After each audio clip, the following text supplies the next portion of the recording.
Manager in British Council Armenia.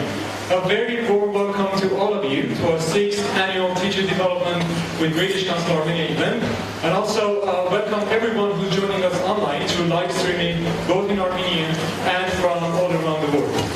Today is a very special day, isn't it? Yes. It's the 5th of October, and the whole world is celebrating World Teachers Day. So before we start, I want to congratulate you all on your very special day. And actually, just to inform you, this event is dedicated to every single one of you in appreciation of the hard work that you're doing in the classroom. So thank you so much, and I think you deserve a big round of applause for yourselves.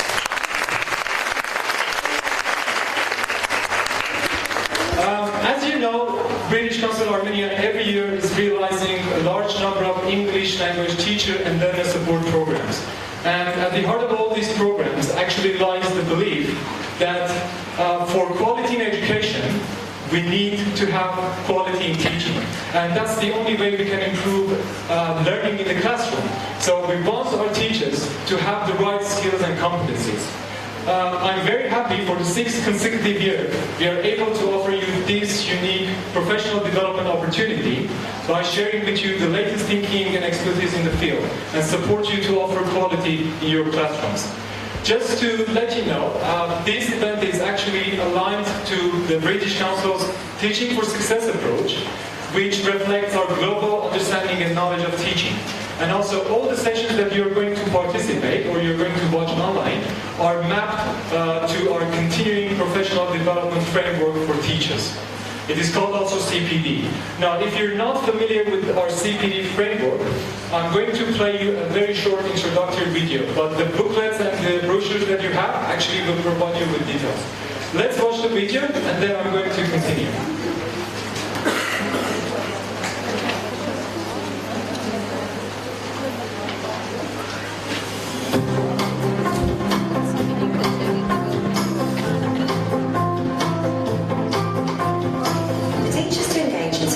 CPD, they need support to help identify their strengths and the areas they need to develop. The British Council's CPD framework for teachers is based on our global knowledge of teaching and is designed to be flexible enough to work across subjects and contexts. It provides teachers, teacher educators and school leaders with a common language so they can discuss development needs and set development pathways based on each individual. The framework is built around 12 professional practices. These represent key areas in which teachers apply professional knowledge and utilise specific skills. Each one is interlinked, representing a combination of practical and conceptual understanding, skills and knowledge. Through our self-assessment and classroom observation tools, we map their skills against the professional practices according to 4 stages. From simple awareness of a practice to an understanding of it, engagement with it, and integration of it into their classes. With this knowledge, teachers, schools and ministries of education can identify the right resources. British Council development materials are mapped to the framework, and we're working with a growing number of education institutions to map their own materials too. All the parameters can be tailored to specific country standards.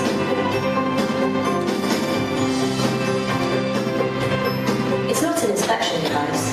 It's a tool to support inclusive, teacher-led self-development, with peer support wherever it's needed.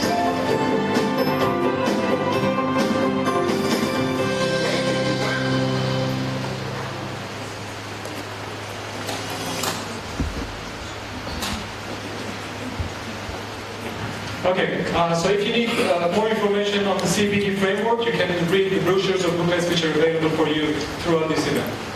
Now, getting back to our event, it's my great pleasure to highlight once again that this year, again, we had an unprecedented number of registrations. More than 800 teachers registered for our sessions, and we have a very large number of participants from Iran. I hope some of them are here. Yeah, raise your hand, please. Welcome to Armenia.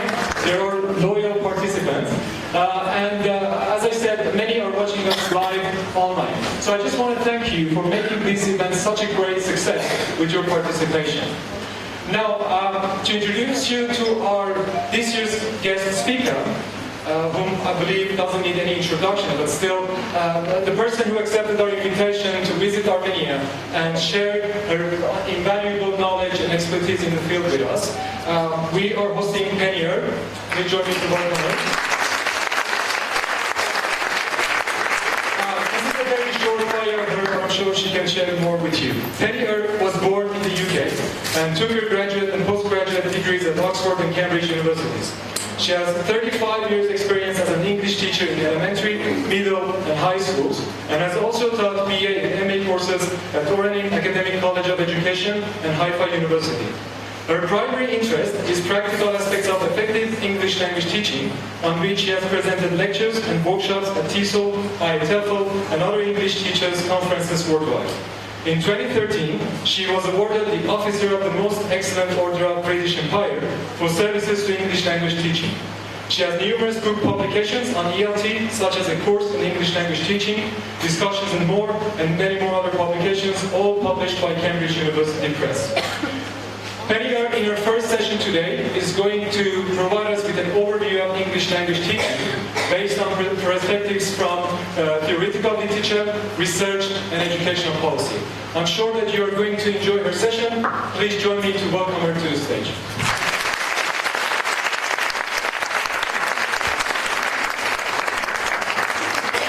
Can you hear me? Yeah. It's working? Okay.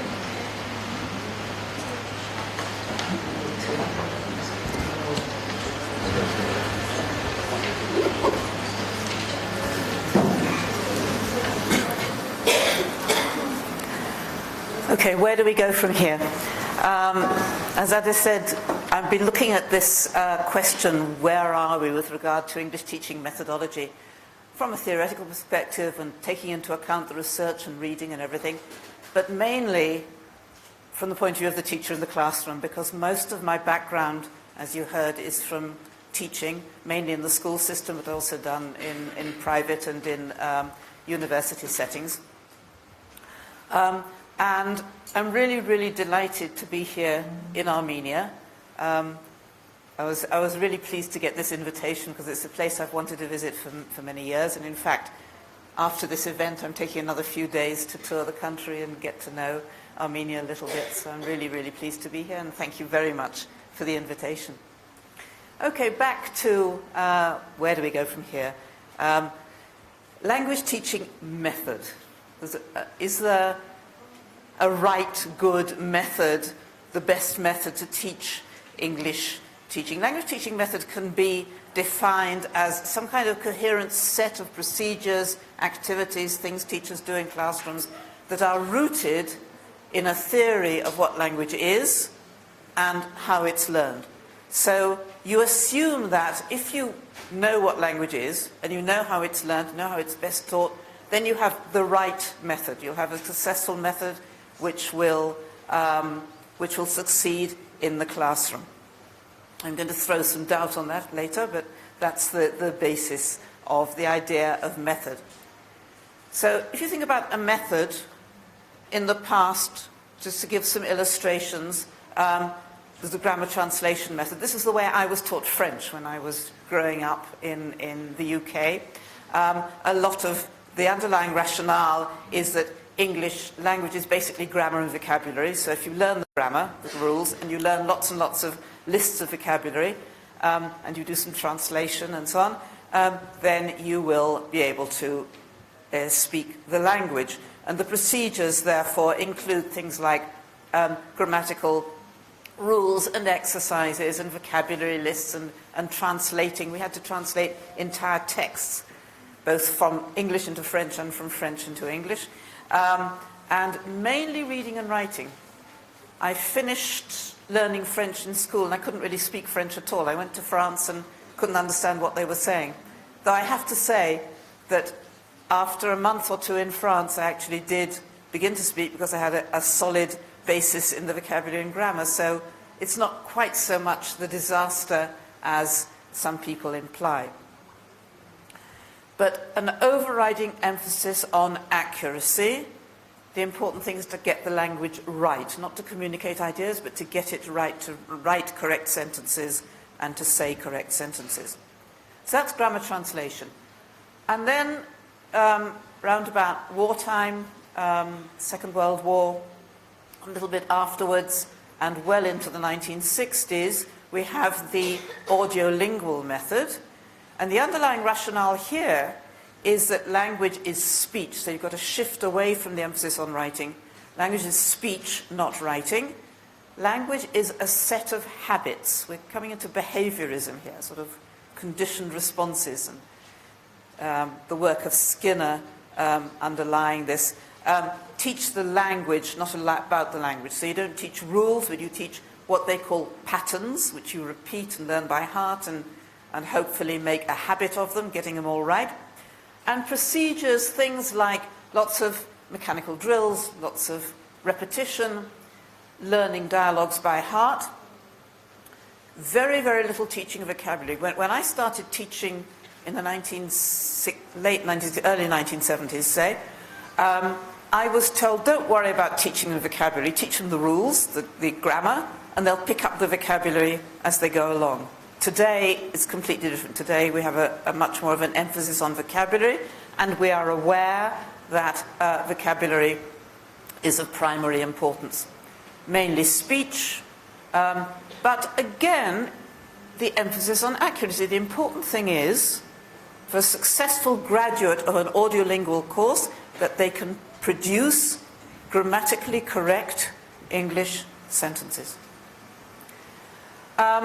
Coming up to the present day, we've got a method, and people will say this isn't the method, but actually by the definition I gave earlier of what a method is, this is par excellence a method, task-based instruction based on the communicative approach, which says the underlying rationale of what language is and how it is learned, is that language is communication. It isn't a set of grammar rules, and it isn't a list of vocabulary, and it isn't a set of habits. It is communication.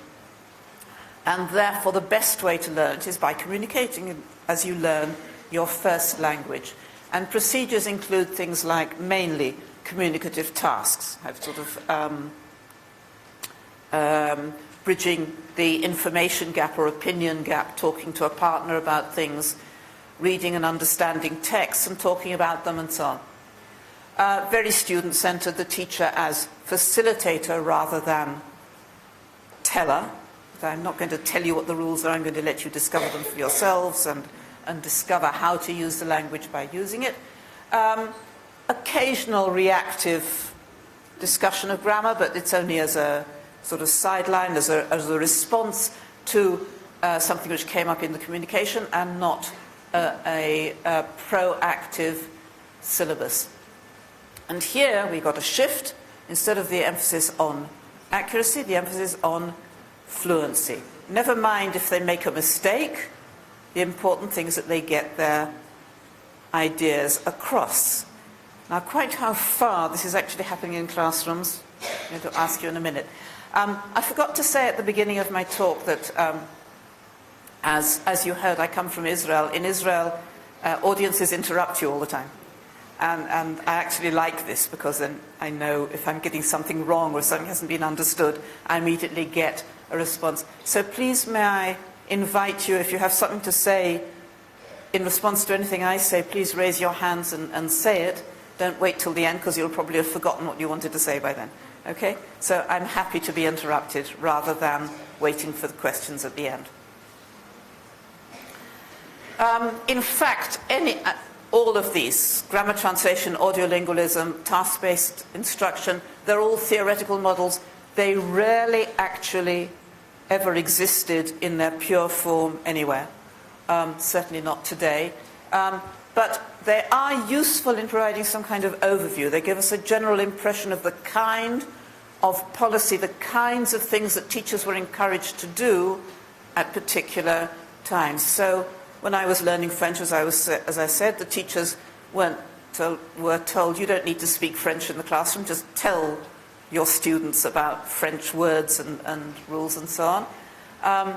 And today people are encouraged to speak English as much as possible in the classroom and communicate. So it gives an overview of the kind of trend, but in no case that I'm aware of were any of these methods actually in their pure form actually performed.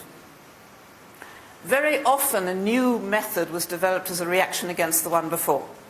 So you got audiolingualism and a strong reaction against the emphasis on reading and writing and a shift to speaking, a move away from the intellectualism of learning and applying rules and into rather less intellectual habit forming and repetition and mimicry. The problem with reactions against is you get the baby and bathwater syndrome. In other words, you get people throwing the baby out with the bathwater saying, okay, this is associated with a bad, what we see now as a bad method, let's get rid of it, even if it was really important. For example, translation. Okay, grammar translation gave translation a really bad name, and actually translation can be a very useful tool in moderation. It doesn't have to be used all the time, as it was in grammar translation, but there is a place for it. Same with learning by heart.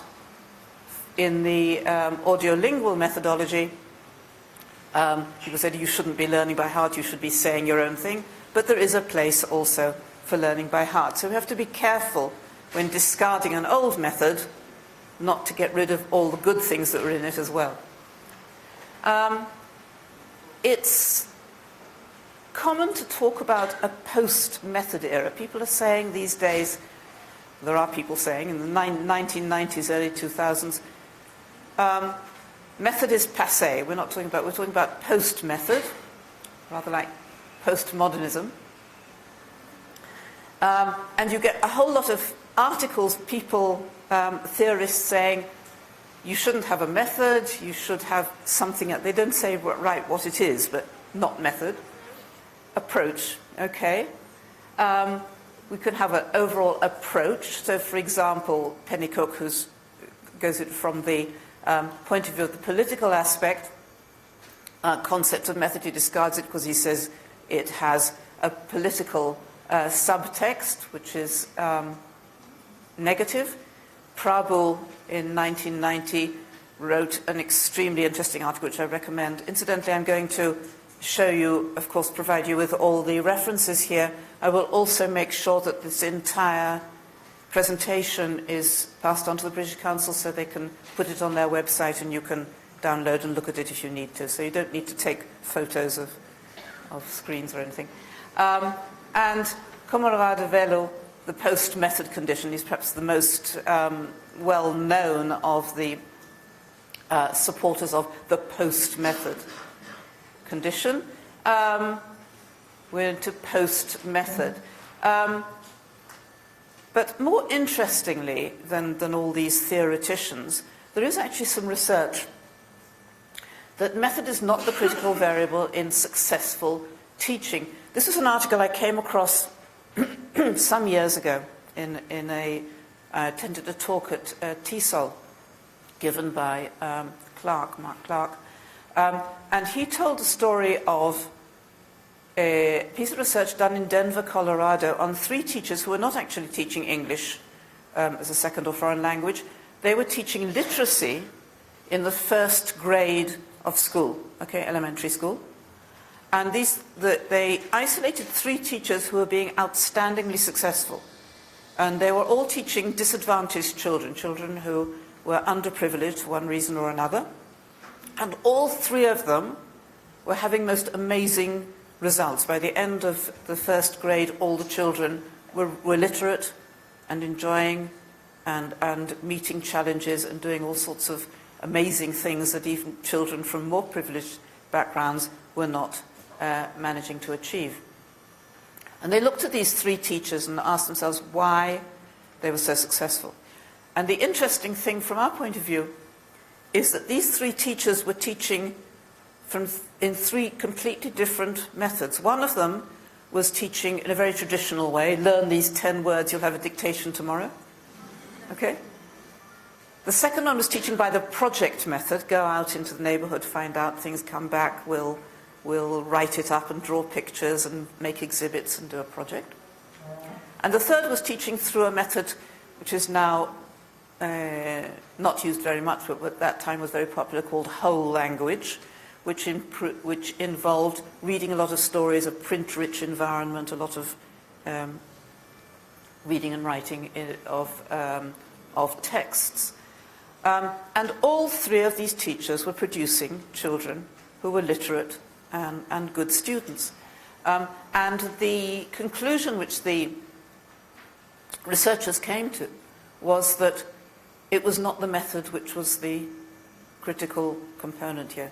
What was important was things like a lot of time on task, enthusiasm of the teacher, attention to individuals, things like that. But the method was not the critical variable, which is very thought-provoking, because, okay, we know, I mean, each one of us has things which they think work better, work worse, and which fit us. But it's not necessarily true that in the abstract there is a method which is the best one, at least as shown by this piece of research. But it is still, to this day, widely assumed that there is a best method. You can't get rid of it. You can't get round it. In spite of all the people writing and saying there's no method anymore, we're in the post-method era, methods don't exist, forget it. They do exist. And the idea of method is very, very strong in professional discourse. Bell wrote a couple of articles about how teachers see, is the idea of method dead? And he came to the conclusion that it isn't. That teachers actually support it strongly. Waters, also, I'll give you the references later. Thornbury, in a more recent online article. Scott was here, wasn't he, a couple of years ago? So whatever Scott says makes sense. I mean, I'm one of his fans, and I think that some really interesting stuff he's written here. And here he puts the idea of method into a sensible perspective, says this is why method, in fact, is still alive and kicking, and there's not that much difference between method and post-method. So let's stick with method for the moment. Task-based instruction, which is clearly a method by the definition I gave at the beginning of this talk. It is a repertoire of teaching procedures based on a theoretical construct of what language is and how it is taught. It is a method, and it continues to be promoted in the literature, in conferences, worldwide. And the question is why? If method is dead, then why are people promoting a method? Some possible reasons: the assumption that teachers need to be told how to teach, they can't decide on their own. I'll talk about this a bit later. Political power issues, leaving the authority in the universities and ministries. The assumption, which I'm going to question in my talk tomorrow, that practice must grow out of theory, research-based theory, and the fact that if you have a clear method which you are a proponent of, that gives you a very neat and convenient basis for a teacher training program, for the courses you give in teacher preparation. The present situation is that the main recommended method in most countries I've been to is task-based instruction, or the communicative method, a communicative approach rather, widely promoted in the literature, in conferences, and lots of books and articles which have this chunk, task-based instruction or task-based teaching, in them. It's all over the place. And just to remind you what it is, okay, we're encouraging communicative tasks, group and pair work, extensive reading, all this part of communicative methodology, task-based learning, student autonomy, and what it discourages is a grammatical syllabus. You shouldn't have a grammatical syllabus. The teaching of grammar should grow out of whatever communicative work you're doing. Grammar and vocabulary exercises, use of L1, certainly, no. Learning by heart, no. You should be saying your own thing. And my question, and teacher-dominated classroom process, the students should be in charge here. And what I want to know is, at this point, and I'm going to give myself a break and ask you to do a little bit of talk here, is in Armenia, how much is a communicative task-based method used in classrooms, in teacher preparation courses, and in actual classrooms, and in the materials you're teaching from? So, give me a break. Introduce yourself to the people sitting next to you if you didn't know them before, and discuss the question in the box there.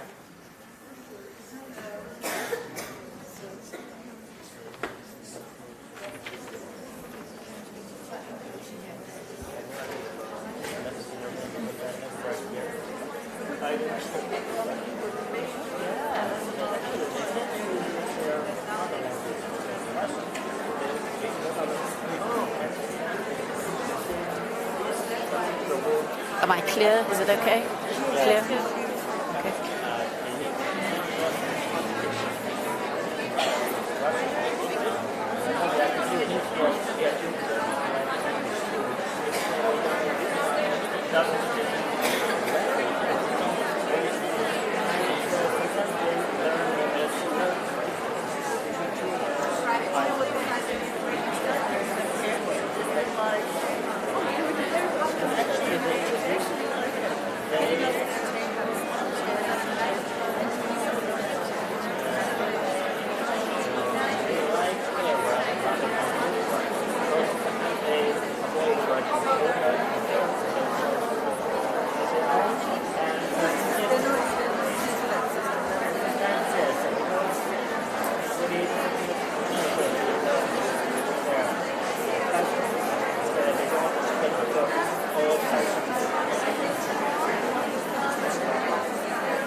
Okay.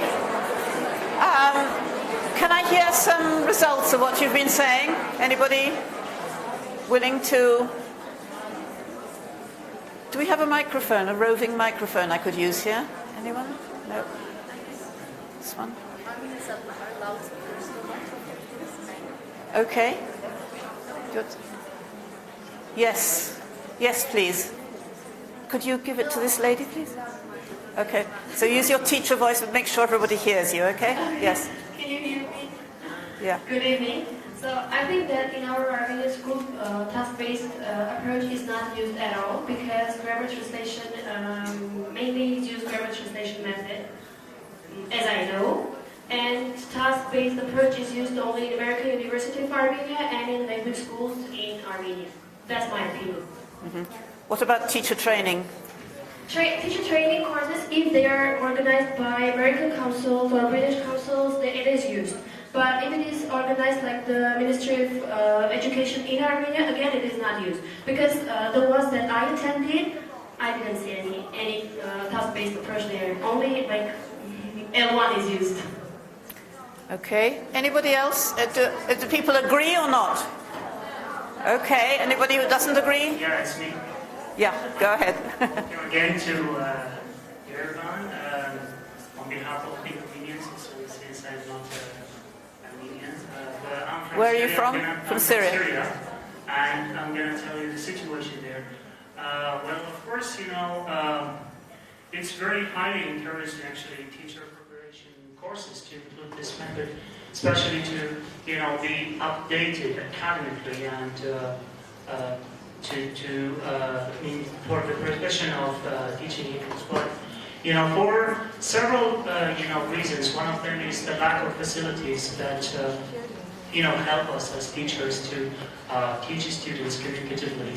The second point is that we do have materials that are that include such some of the principles of this of this method, but we aren't able. We can't actually do or use it in classrooms, because for us, or for our students, or if they don't have this use of English outside the classroom, so they won't learn it, otherwise just to get the test and the final result. So I think that it's not only being encouraged or recommended, but also you have to take the side of the students as well, and their needs, of course. So that's why, politically maybe, if we can take It's the always general... politics, don't you think? Yeah, it's good. Anybody else from Armenia or from Iran or from anywhere else? Yes. Good evening, everyone. I'm from Iran, and I have to say that the situation in Iran and Armenia seem to be pretty similar.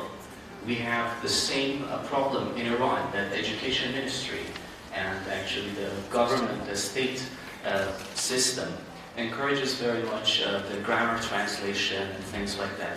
But in private institutes where we work, there's so much focus on methodology, and teachers are trained in TTCs, in teacher training courses, to use the CLT method.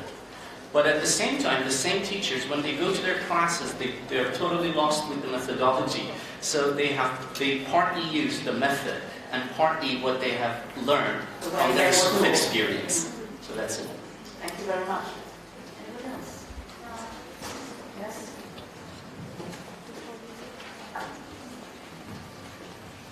Hi, I'm Armenian, but my recent experience for the recent years were in China.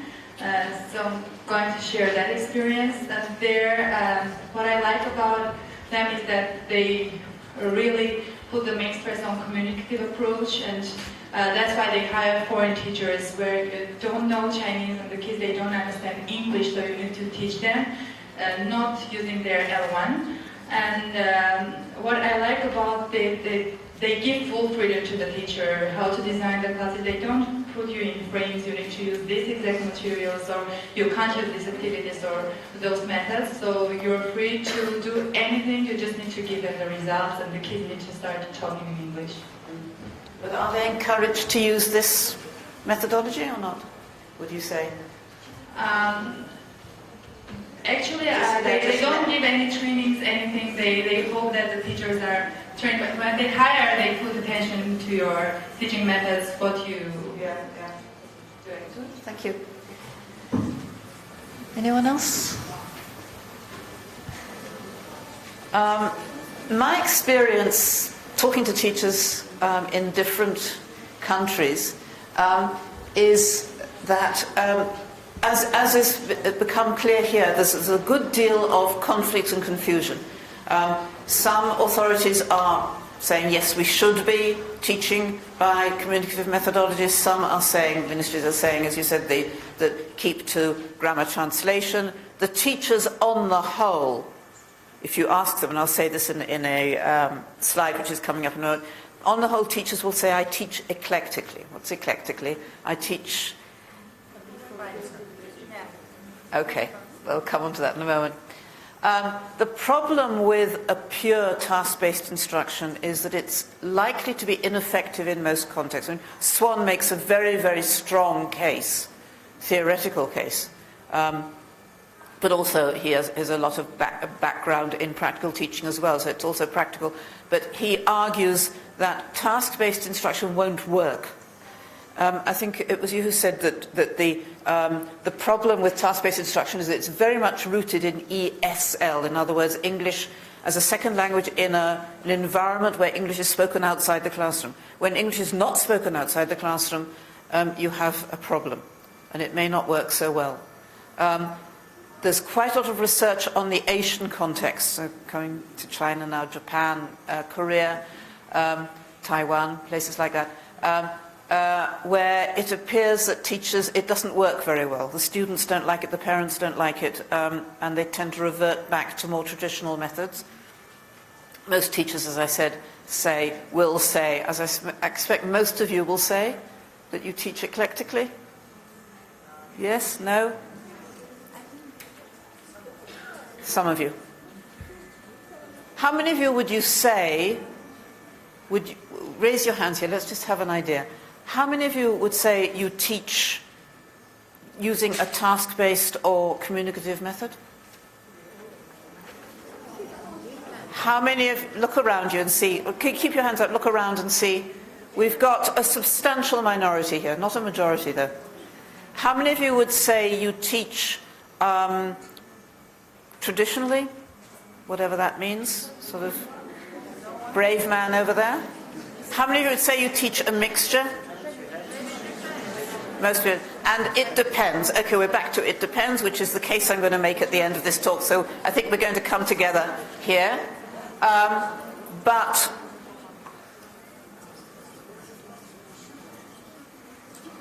it remains true that most materials, if you think about the textbooks you're teaching from, I would like to bet that most of those materials have a lot of grammar exercises and they teach the rules. No? How many of you have textbooks that provide you with grammar exercises and rules? A lot. A lot. I mean, this is true. There's actually some research. I got it up on. I'll give you the reference later. There's actually some research, and people looked at a selection of teaching materials from all over the world, teaching English for general purposes, and they found a huge predominance of what's called PPP, presentation, practice, production, which is very traditional. Most of the materials are like this because if the materials are not like this, they won't get sold. They need to sell their materials, and on the whole, the market goes for the more traditional PPP-based materials. So, coming up with this problem then, yes, some people like it, some people don't like it. The teacher trainers are saying you should be doing it. The teachers aren't actually doing it very much in the field. Theorists come up and say, okay, it doesn't always work, task-based learning. So let's say task-based learning does not need to be seen as an alternative to more traditional form-focused approaches, can be used alongside them. Does that sound sensible? It does. I agree with Rod Ellis on this, but then task-centered, task-based procedures become only one component.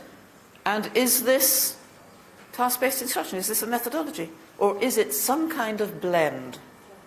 And if it's a blend, how do we make sure it's the optimal blend, which is what the rest of my talk is going to look at. Interim summary, then, of the first, I've just given an overview of different methods and how they're used. There's a lot of talk about post-method. This method is alive and kicking. A lot of talk about method based on task-based instruction. But in practice, most teachers and most materials are teaching traditional or eclectic or a blend. A bit of a mess. Which is why I called this talk, Where Do We Go From Here? Okay? Where do we go from here? And here I'm going to say where I think we go from here. And I hope it will resonate with what you think where we go from here. I think we need to, and this is going to look a bit daunting, so I'll take it slowly. I think there is an alternative to method, one best method, which I would call a language pedagogy. Language pedagogy that is principled and localized, determined by the teacher, not by the theorists, informed by reflection on experience and other professional knowledge sources. And I'm going to take this slowly and explain it, unpack this, because it's a bit complex. So bear with me, okay? I hope you're, at the beginning of these 3 days, you're still fresh with lots of energy, so I'm going to take advantage of that and do some rather heavy stuff now, but it'll get lighter as it goes on. Okay, a language pedagogy. Pedagogy, not a method, because a method, I said, is a set of procedures based on a certain concept of language and how language is taught. But what I'm talking about, a language pedagogy, is an unlimited number of possible custom procedures. So I'm not going to outlaw translation, I'm not going to outlaw teaching grammatical structures, I'm not going to outlaw learning by heart and so on. So anything goes provided that, we'll see in a moment. So an unlimited number of classroom procedures, informed but not determined, and this I'll be going into much more deeply tomorrow in my talk about research-based theories on language acquisition. And most important, based largely on general teaching considerations. That's why I called it a pedagogy, not a method, because method is very largely based on the research on language acquisition. How is language acquired? But most of our work is teaching, and we have a lot in common with teachers of geography and history and science and all the other things, which is not taken into account in all this applied linguistics research. And I think the general teaching considerations are those which in many cases determine why we decide to use one procedure and not another. Not because the research says this is the way children learn, but because this is, according to our pedagogical teaching judgment, this is what works in the classroom with the students we are teaching. So a language pedagogy would take into account aspects that methods tend to ignore. Things like student motivation, classroom management. Do you have discipline problems in Armenia? No. Judging from your response, you do. Some of you do, some of you don't. Possibly in the private institutions, I should imagine less, and the state schools more, yes? The only place I've been to where I asked, do you have discipline problems here? And I got an unequivocal answer, no, we don't, was Russia. Gave a talk in the British Consulate in Moscow, and the teacher said, classroom discipline problems, what's that? No.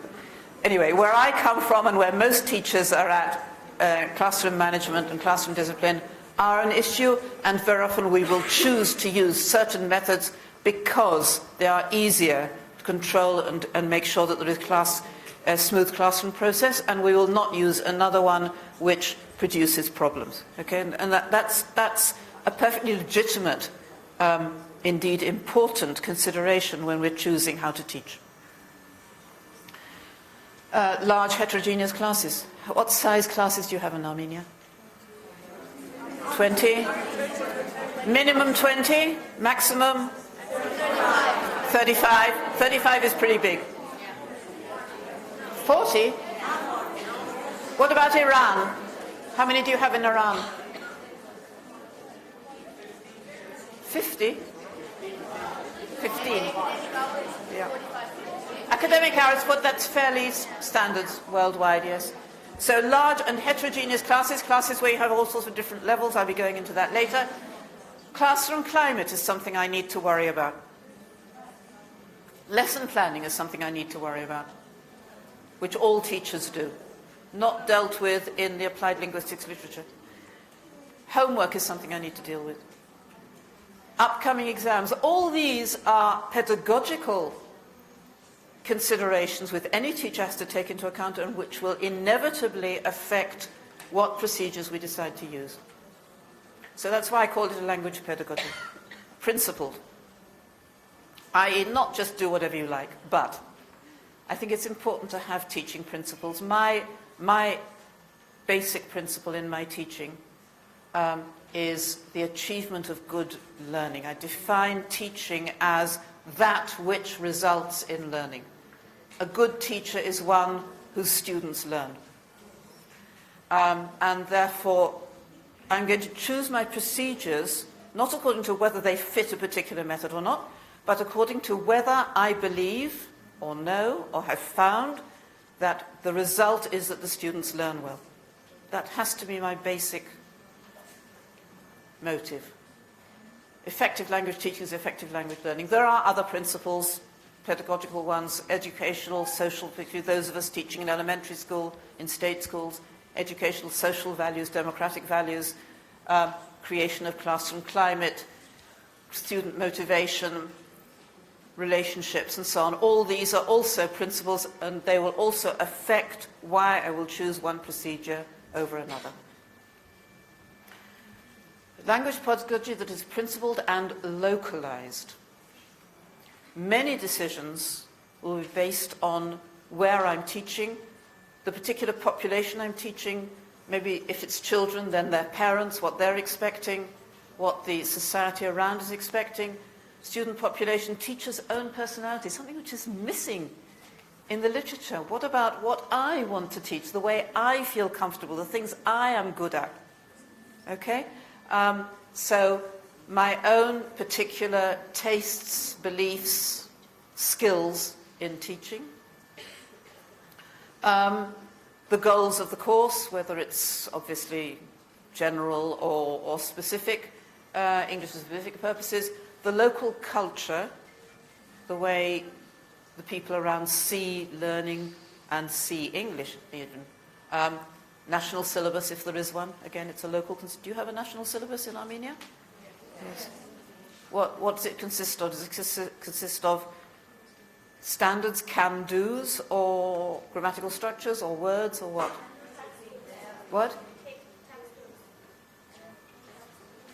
Can't hear.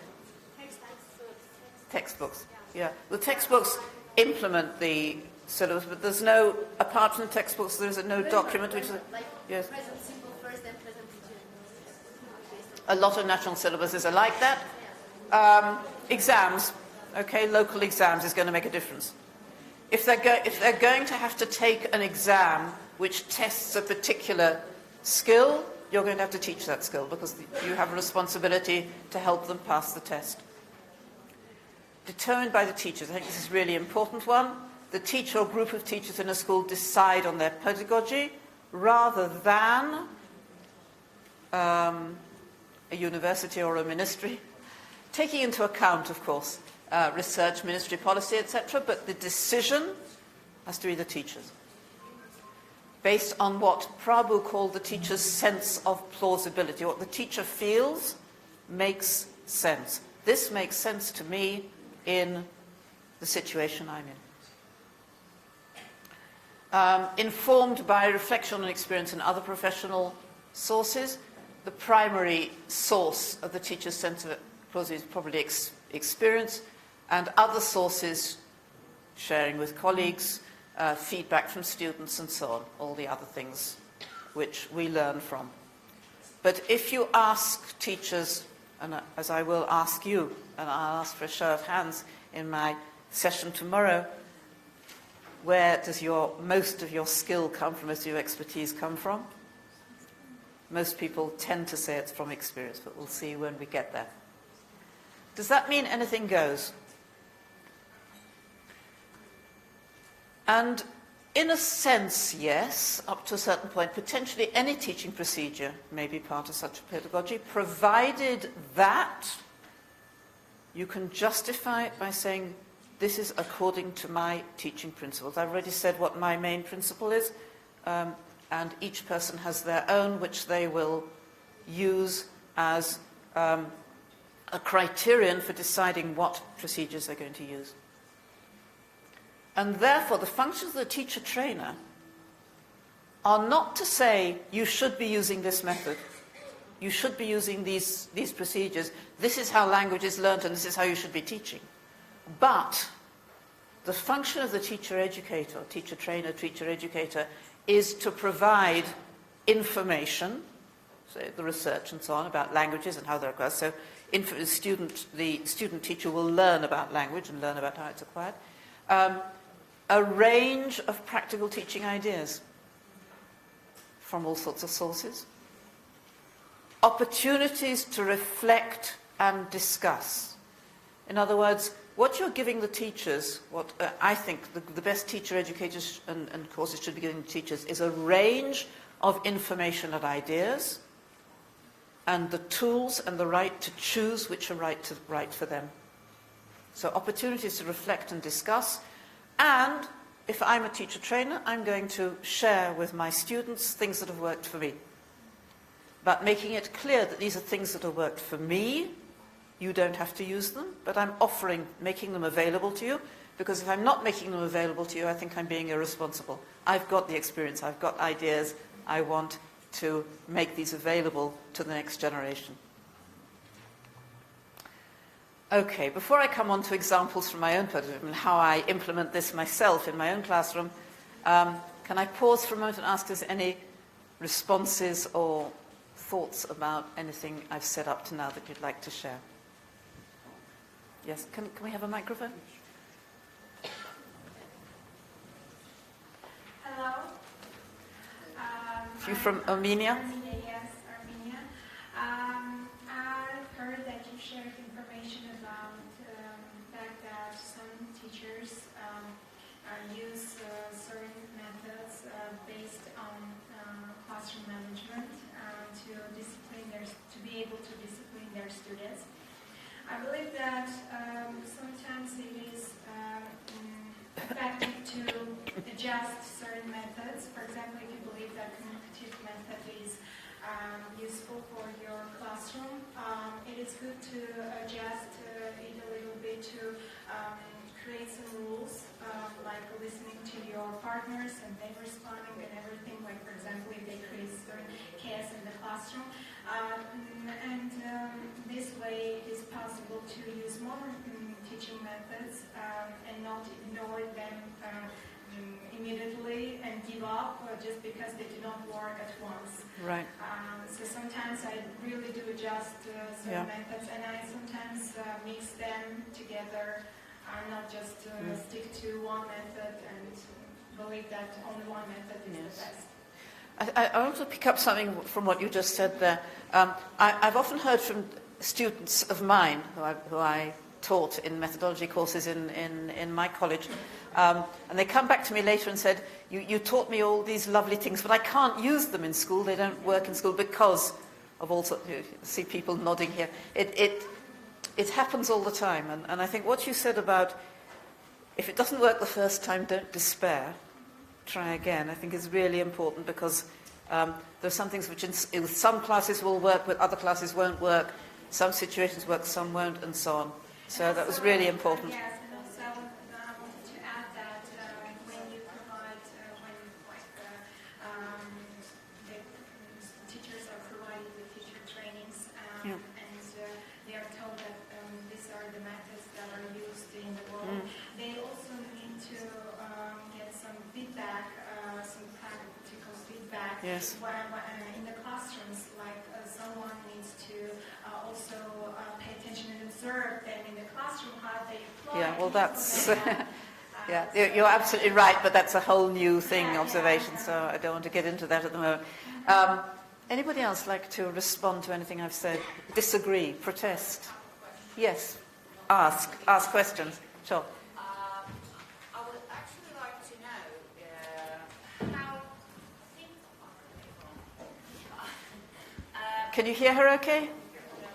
How realistic is it to expect that every teacher's sense of plausibility is going to be sensible or is going to make sense? I mean, teachers are sometimes very subjective about what they can do or what their students can do. So I'm not entirely sure about this. I think that's a very good point, and something I need to think about. The question was, how are you sure that every teacher's sense of plausibility is in fact plausible, if the teacher has the ability, knowledge, skills, background to be able to make the right decisions? This is what you're saying, right? And it's very true.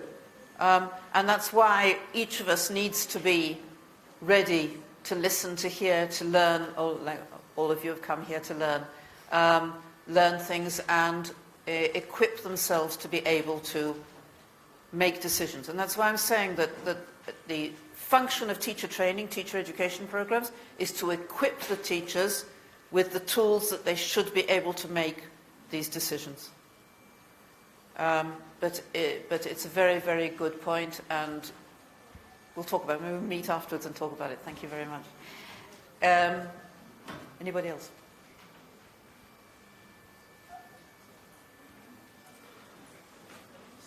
Yes?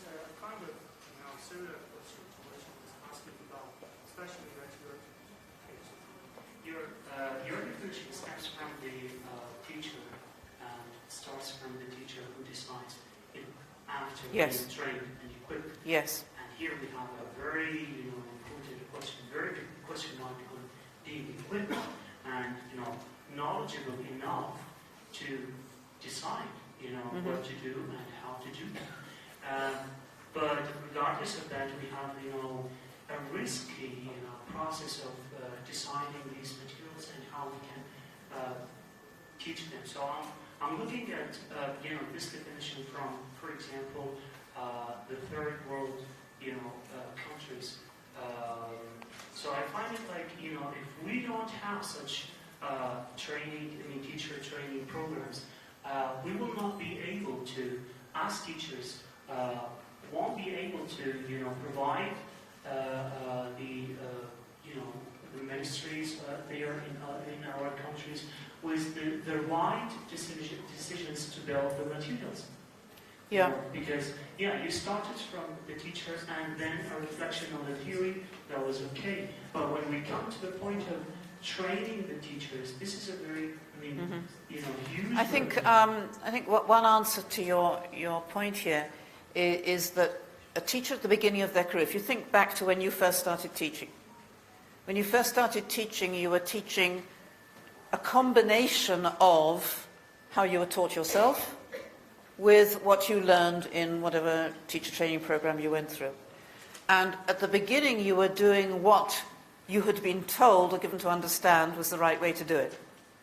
And I think the gradual emancipation, if you like, the gradual reaching out towards the ability to decide things for myself instead of doing it the way I was taught, I think this is what we should be working towards.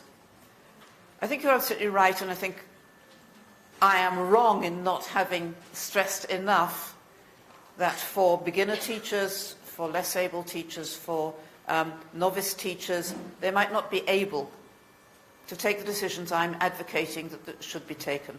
But I would stick to my principle that eventually, and as you advance in knowledge and skill and experience, it has to be your decision. And to discard that and say, well, I'll just do what the fashion is or what the current fashionable method is, I think that's opting out, and I think that's wrong. So we need to think about, yes, teachers who are not yet ready to make their own decisions, who need the support of their teacher trainers, of their colleagues, of their supervisors, of their directors of studies in the schools. So they will take advantage of those kinds of support that are available to them. But in principle and eventually what we need to work towards is teachers who make their own decisions. And that's the thrust, that's the movement I want to see happening. Is that acceptable to you? Okay. Look at my own pedagogy then, just to see how I implement the ideas about a pedagogy, a language pedagogy rather than a method. My own teaching, I'll give 4 examples of things which I use in my own teaching. One is I use communicative discussion tasks. I use grammar exercises. I use L1, particularly when I'm teaching new vocabulary.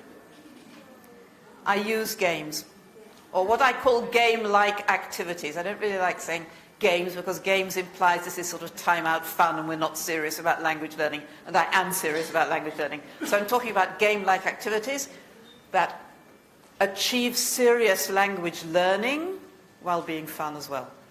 If I can get that. Yes, you're trying to say something? You said that you're using L1 to teach new vocabulary. I'll come to us into a moment, yes.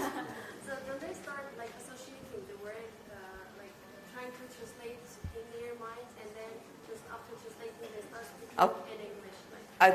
This is a topic for a whole lecture, what you just said. But I'll make my point and then we'll talk about it afterwards. Okay? If we have time, we'll get into it. But yes, it's a really big issue you brought up there. So communicative discussion tasks, for example, things like a new class come together, get together in pairs, how many things can you find in common with your partner? Or what do you think are the most important qualities of a teacher and can you put them in order? And I want to say why I use these, according to my own principle, because the learning one, they help students to become fluent speakers if they're not going to get any chance to try speaking fluently in order to achieve some kind of communicative goal. They're not going to learn to speak. It gives them opportunities to practice language they know, which I've taught them, and because they're interesting and fun. And the first book I ever wrote, I don't know how many of you remember this one. Maybe it's still around somewhere, something called Discussions That Work. Because when I first started teaching, this was the thing which worried me. I couldn't get my students to talk in English. They kept lapsing back into their mother tongue. Sound familiar? And I couldn't get them interested enough to talk. And eventually I came up with the idea of what I call task-based discussions, which is don't tell the students to talk, tell them to do something which they cannot do except by talking. So they've got the focus on what they're trying to achieve, but they're doing it through speaking English. Yeah. So this was my first major problem. It's what got me thinking, got me writing, and I wrote an article about it. This is just a little anecdote to a slight digression. I wrote an article, and the article got much too long, and no journal would publish it because it was too long, because I kept on having these wonderful ideas about how to get the students to talk, using all these sort of game-like tasks. And eventually I was lucky enough that the text of this article, which nobody would publish, happened to fall into the hands of Cambridge University Press, who wrote to me and said, would you like to make it into a book? And that was where it all started. It all started from the problem of getting students to talk, and it's why I put this as my first item in my methodology, doing communicative tasks. Not all the time, but maybe once or twice a week, among other things. And they also help to strengthen group relationships. Remember I said that one of my principles is the relationships within the class. Grammar exercises. Why do I do grammar exercises? Like, for example, let me give you an example. Here's practice the modals, insert the appropriate forms. So number one, you have to say, I'm sorry, but I have to leave early. When I was young, I used to, and so on and so on. But that's a bit boring. And one of the first things I learned that I need to do with grammar exercises with that, like that, is to mutilate it a bit, to cross out things. So I crossed out the end of the sentence and was left with this, and invited students to finish the sentence using the modal, because I'm not losing sight of the fact that I want them to learn these modals. I want them to use have to and used to and ought to and have to. Semi-modals, to be precise. But I want to give them a little bit of freedom to do it a bit more interesting. So, I'm sorry, but I... Come up with their personal... Right, so give me a sentence. I'm sorry, but I have to what? I want you to say something other than what the original was. Sorry? I'm sorry, but I have to? Yeah, anything else. I'm sorry, but I have to keep you waiting. I'm sorry, but I have to go to bed now. And when I was young, I used to, and so on, it becomes personalized. But this produces ideas for using the grammar. I think it's really, really important to give students grammar exercises because they improve. I'm convinced that they do improve grammatical accuracy. I know there are a lot of people who don't agree with me. I think grammar exercises are useful. I think they give students, in the example I just gave now, they give students opportunity to use the grammar to make meanings in different little mini contexts, which are those little sentences. The more meaningful and interesting, the better. Okay, my next one. L1 for presenting new items to class. How would you present these items up here? An apple is easy. You just bring an apple to class. Flashcards, some of them will work, flashcards. You don't have I want a flashcard for very. No, I mean that's for all of them. Really, really difficult. A computer also. Incidentally, one thing I've learned is that it's much better to bring the actual object rather than a picture. So it's realia. Much better to bring an actual apple than a picture of an apple and so on. Okay, but when you come onto a word like very, or only, or think, it's a real problem. You show a picture of someone thinking and they very often get the wrong word, get the wrong meaning. They may yes, you look like this and they think that think means forehead, you know, or think means finger, or because, you know, the reason why I use L1, because I think it's sensible. Okay, I think, as I said, this is an example of what a teacher feels. So the teacher's opinions and gut feeling about plausibility come into play. I think it's sensible. It's easy unless you have a multilingual class, in which case you have a problem. Does anybody here have multilingual classes? Classes with... Right. Then you have a problem. It makes it much more difficult to use translation there. But most of us are teaching students whose language we know. It's quick. It saves time. Sometimes explaining a word using English can take ages, and it's a waste of time. They should know the word and use it in context rather than spending time trying to understand what it is. It's often most accurate. There are very few exact synonyms within a language. There are quite a lot of exact translations between languages, and it's likely to be accurate. And quite importantly, it reflects students' intuitive strategies. When you're learning a new language, you come across a new word, your first instinct is to say, what does this mean in my mother tongue? And there's nothing wrong with that. And it's a very universal characteristic of learning a second language. So I'm getting all sorts of hesitant things here. I should have had one whole session on using L1, but anyway, I'm just telling you where I'm at, and you may or may not agree, and it is your right to disagree. What you feel is right for you, you're going to do, not what I do. I'm just telling you how I implement what I've just been talking about. And saves time for the use of the item in English context. In other words, taking half a second to say something in the mother tongue saves me time, which I can then use for 5 minutes using English. And a minor point, but I think also important, it acknowledges and respects the student's first language. Okay, and there is some research support for it. Game-like procedures that are games but lead to learning, for example, guessing games. So practicing, I mean, I'm not telling you anything you don't know. Guessing games for using yes-no questions.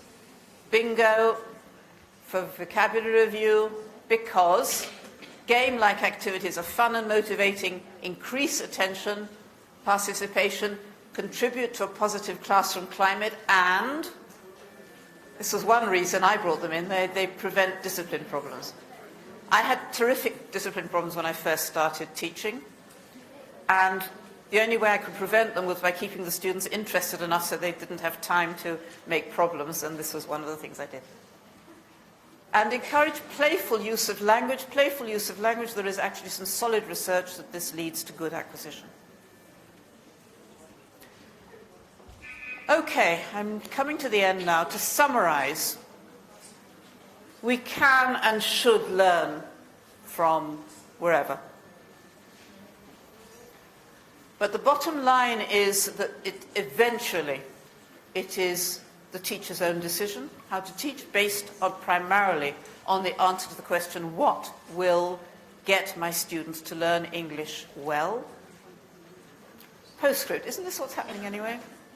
You know, I prepared this entire lecture and I thought, wait a minute. In a lot of places, this is what's happening. Teachers are, in fact, taking decisions on their own, even though, particularly the experienced ones, even though other people may be telling them to do it differently. And my answer is, to some extent, yes, it is what's happening, but there is an underlying uneasiness because there's a dissonance in many cases, as you described earlier. Dissonance between what the authorities are saying, this is the method you should be using, and what's actually happening on the ground level in the classrooms. So my plea is to release teachers from the pressure to use, in this case, the modern task-based language teaching in our classrooms, increase opportunities like this one to learn about different current issues, research and thinking, and to sanction and support teachers' right to teach the way we believe is best for our students' learning, wherever we are. Thank you for your time.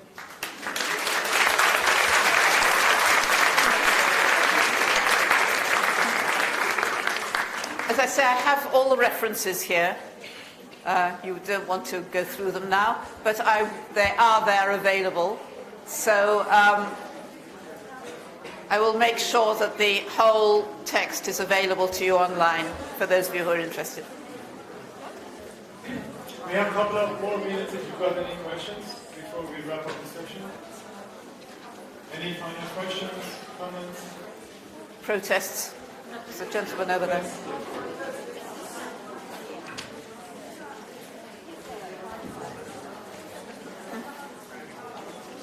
Actually, it's not a protest. I wanted to say that I got extremely happy because of the pedagogy things that you said. You know, I'm experiencing more than 10 years of teaching in my country, but unfortunately, I was getting tired of teaching of the methods that you're supposed to use. But this session, I think, was exactly the answer that I was looking for. Thank you very much for that. That's very kind of you. My email is up there. Please feel free to use it if there's anything you want to write to me about. And yes. Any final question? Okay. In that case, thank you so much everyone for coming to this session. I know it was very difficult to get to the venue. Tomorrow we are going to have our very first session at 12 o'clock, so please try to be here a little bit early. That's it. Thank you so much. See you tomorrow.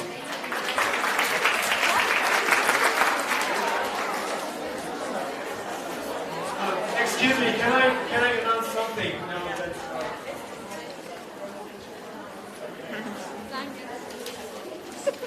So, sorry, all of you got these questionnaires. So we would really appreciate if you can fill it in before you leave the venue. And actually, when we are done with the event, Premier has brought 5 copies of this book, which we are going to do in the room. This one is mine. No, that's actually that's mine. Anyway, so we are going to draw the first part. You see, you have the personal information. We are going to do a draw, and you can be the lucky winner. Is that okay? Now, ideally, we want you to give feedback on every single session so that you can have 5 times the chance of winning the book. Otherwise, you can give us 1 feedback, and that's your decision. Okay, thank you. Please give it with our volunteers.